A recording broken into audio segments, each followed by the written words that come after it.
Hello and welcome to another tutorial by Benjamin Foote Cinematography and Photography. Today we are going to be looking at how to get rid of anything in your photo using a technique called frequency separation.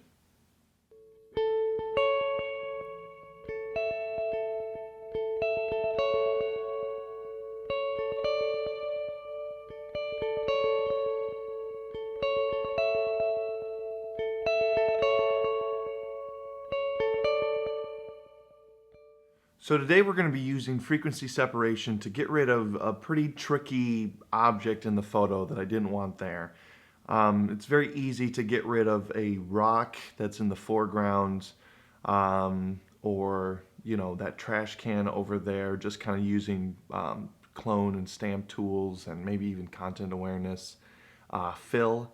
But sometimes when you have something right up against the body, it's very difficult to remove that object and make it look flush, make it look natural. So today we're going to be using a technique called frequency separation to kind of go in there and meticulously smooth out the area and get rid of that object without making it look jagged or fake. So let's go ahead and jump into Photoshop. Okay, so here we are. This is a photo that I edited last night. I edited this one, so I got rid of the towel.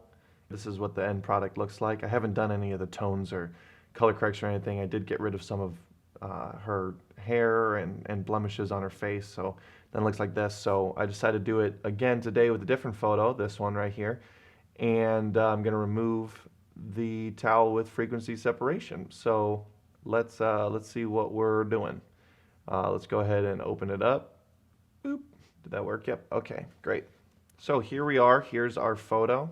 First thing I'm going to do is create two background layers by clicking Command J twice.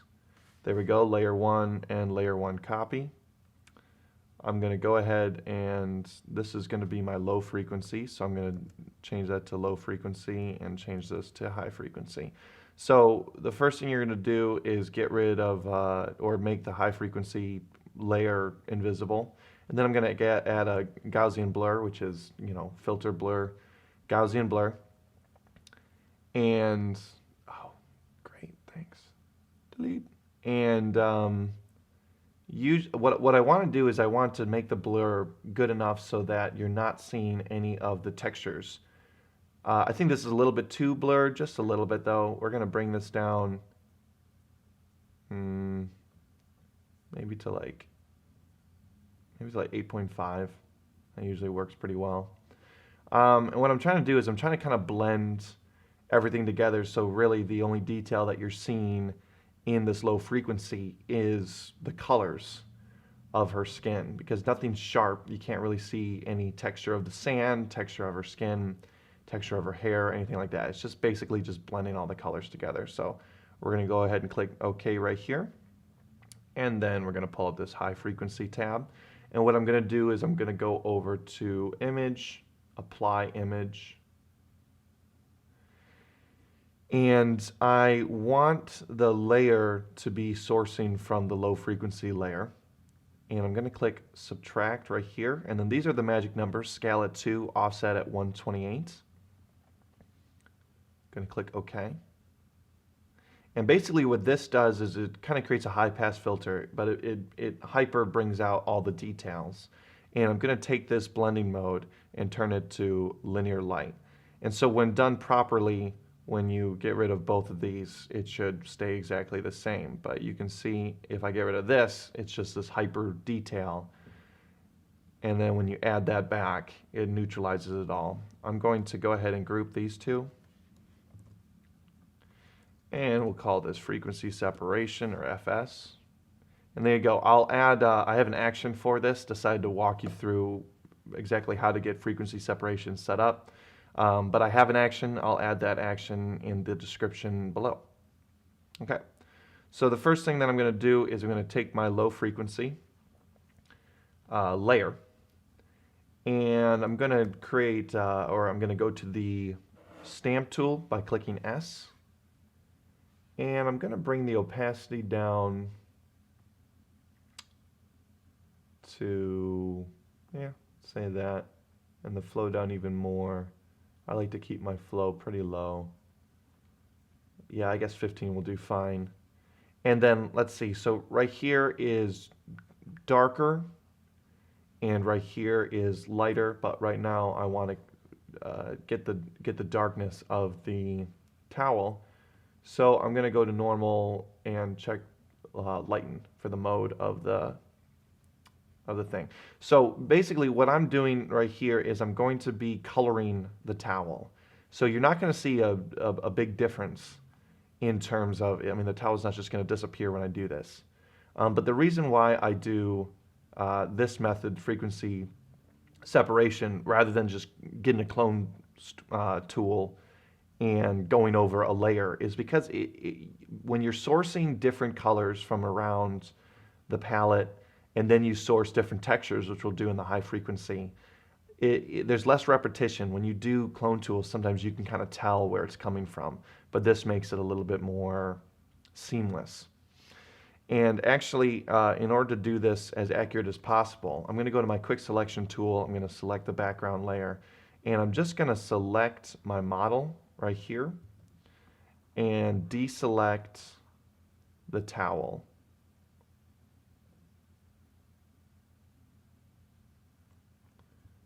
There we go. Don't want this. Don't want this. Yeah, there you go. So there you go. There's the selection. And then what I'm going to do is I'm going to inverse the selection. I'm going to click Command Shift and I. That inverts the selection. Now the only thing that's selected is my is the towel layer, I suppose. So I'll show you. If you were to take a brush tool and paint over her, nothing happens. But when you start painting over this and right here, it all gets painted. Whoop, boop. Should put that in Do Not Disturb, but what are you gonna do? Okay, oops, I just saved it. I didn't mean to do that. All right, that's gonna look beautiful in Lightroom with all this color. All right, I'm gonna undo that. Okay, so then now when I go into my low frequency, I'm going to select a color that I want. And then I'm just going to start painting over this towel, over the darker parts at least.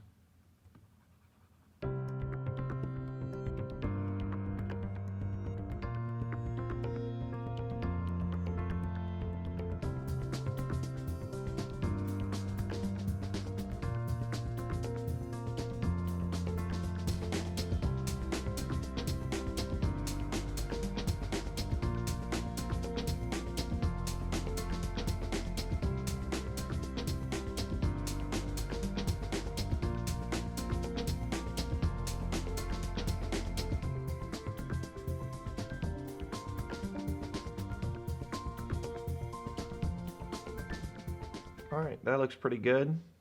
Well, it doesn't, but you know what I mean. So when you deselect, there you go, you can kind of see, looks terrible, but we're gonna make it look great. So I'm gonna get back to my selection. I'm going to delete this layer. Hey, come on. Okay, now I'm gonna go to my high frequency and I'm gonna pull the opacity and the flow back to 100 and change it to normal. So now we just got a typical stamp tool.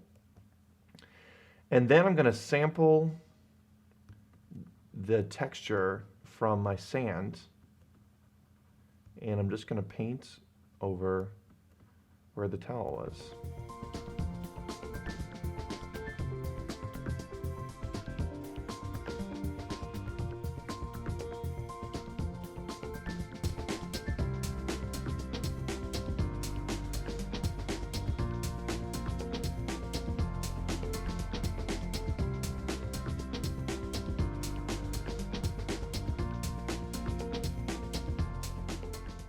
Okay, great.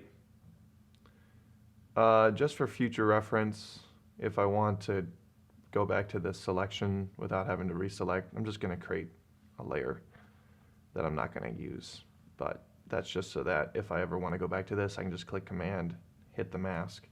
I might not I might, who knows. Okay. So here we go. So you can see the before and the after. So now the towel is gone, but now it looks pretty shoddy. What I kind of noticed when you have the towel in there, right here, is that there's some shadows kind of coming down right here. I don't think it's going to be a hard bet to put some shadows right here, but just to kind of make this look a little bit more natural. So what I'm going to do for this part in order to kind of blend all of this together is I'm going to burn it. I'm going to use some dodge and burn technique. And I'm actually going to fill this in just a little bit. See, that's why I need to bring this down.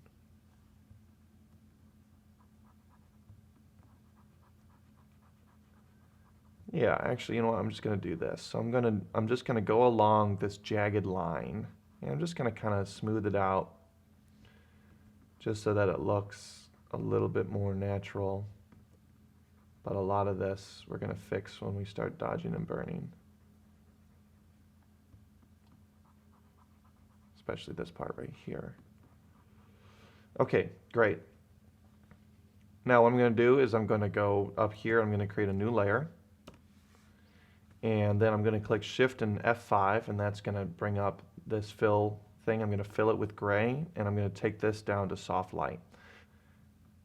And still with this, it's not a layer that is going to be destructive editing because you can still edit stuff under it. So the soft light has it completely blended in. And I'm going to click my O button, and it's already on my dodge tool. And I have exposure at 25. And then I'm just going to start painting in where I think the shadows would be.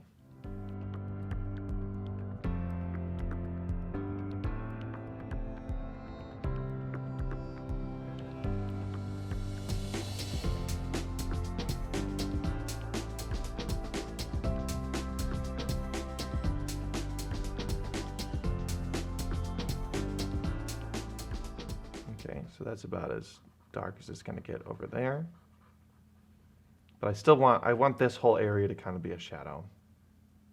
So what I'll actually do is I'm going to just color, so that's what it looks like before and after with the dodging and burning, before and after. So you're kind of creating that natural shadow. I still want to fill this in. This is, if when you take a step back, when you take a step back, this is the most unnatural part of it. So I'm going to rectify that by, I'm going to go back to my low frequency layer. I'm going to go to darken this time. Where are you? There you are. Let's multiply. Darken. Come on. Darken. Okay, and I'm actually going to just select her dress right here because that's dark, and then I'm just going to paint in right here again. There we go. So you're kind of creating the shadow.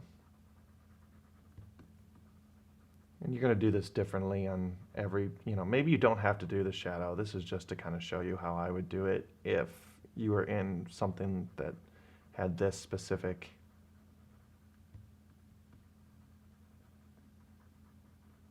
thing. And you know what I forgot to do is I usually make a copy of the low frequency layer, which I didn't do. So I'm actually going to just create my low frequency layer one more time and bring it right here. Just so in case I ever go a little bit too far, which I think I did right here on her shoulder, I can create a mask and just kind of delete that without destroying the layer's integrity. So, yep, so we're back here and we're selecting and we're creating this shadow thing.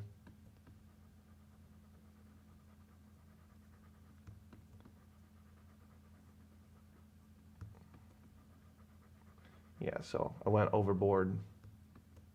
certainly kind of near her shoulder. And then I'm just going to kind of pan. I'm just going to kind of blend that out so that it looks a little bit more natural. And I'm going to do it right about here. Okay, cool. And so like I was saying, oh, and I got this weird, I must have messed up right there too. So I'm going to create a layer mask. I'm going to go to my brush tool. That's at a flow of 3. I'm going to keep it there. I'm going to bring it up. I just made a mask of pure white, so I'm going to click D to get my default X to invert it to black. And then I'm just going to paint over where I think I messed up, which is like right here. Yep, and then, you know, I'm going to zoom in a little bit.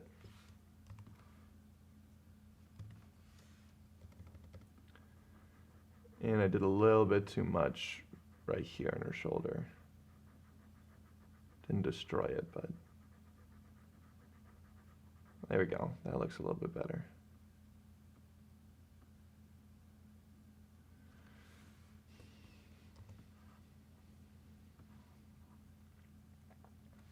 Okay, and then with the brush tool, I'm going to create another layer and keep that brush tool. And with this, I'm just going to kind of smooth out these jagged pieces right here. I'm just sampling from kind of both sides and smoothing it out so that it doesn't look like I cut it out of Photoshop, which is exactly what I did. There you go. So that's before and after. That looks a lot better.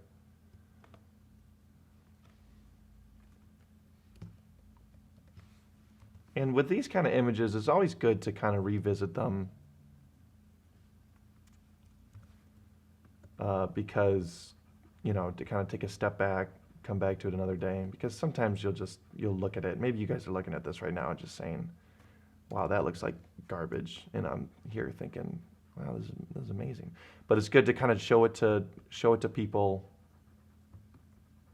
look at it another day, fresh pair of eyes, and just kind of see where you're screwing up. Like right here, there's some blue, and I don't love it. You know what? Actually, what I'm gonna do is I'm just gonna select this and take the blue out of it because I'm lazy. So blues, I'm gonna just bring that down. Okay, sweet. And go back to this, or actually, no, I'm going to go back to this, B, and kind of do the same thing that I was doing over here, and just kind of smooth the whole thing out.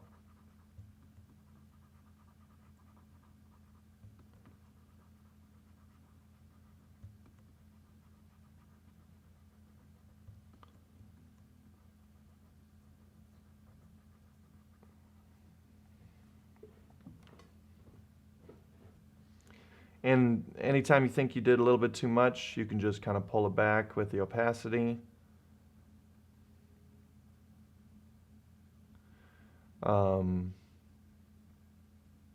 Geez. Okay, there you go. Right now, I'm thinking that looks pretty good. I might do a little bit more touch up, but then you're already in your frequency separation kind of communication. So what you can do is, what you can do is then you can go back into, let's say, the high frequency and just kind of pop over here and just start bring the opacity up, the flow up, the norm, and you can just start getting rid of all these imperfections, all these little hairs, and any kind of blemishes that she has, that your subject has, or whatever it might be. But there you go. That's how I removed at least this towel, and I've used this method to remove, you know, a pastor behind a couple at a wedding, a rock that I didn't want there, but it was too much part of the picture to just use like a content awareness kind of, mask or whatever it might be. But let's just go ahead and see what we got. I'll make a background copy of this, bring it up. So there's the before and there's the after. Before and after. And I'll probably do a little bit more just to kind of blend it in, but I don't need to show you because you already kind of saw what I was doing to blend it in. But there you go, before and after. Remove anything you want with frequency separation. Pretty cool. All right, there you go. Well, I hope that you enjoyed this episode and you learned a little bit something about Photoshop. If you like this video, make sure you hit the like button and remember to subscribe. And I actually did go back into the photo and edit it a little bit more. So when you see the before and after, there'll be a little bit more done to it. But something like this doesn't typically just take a few minutes like we just did, 15 or 20. I actually went back and did another 15 or 20 and kind of smoothed it out. But you get the general idea of how you get something really tough that's up against a body part or not conventionally easy to get rid of in Photoshop, and how you would do that with frequency separation. So I hope you enjoyed, and we'll see you next time.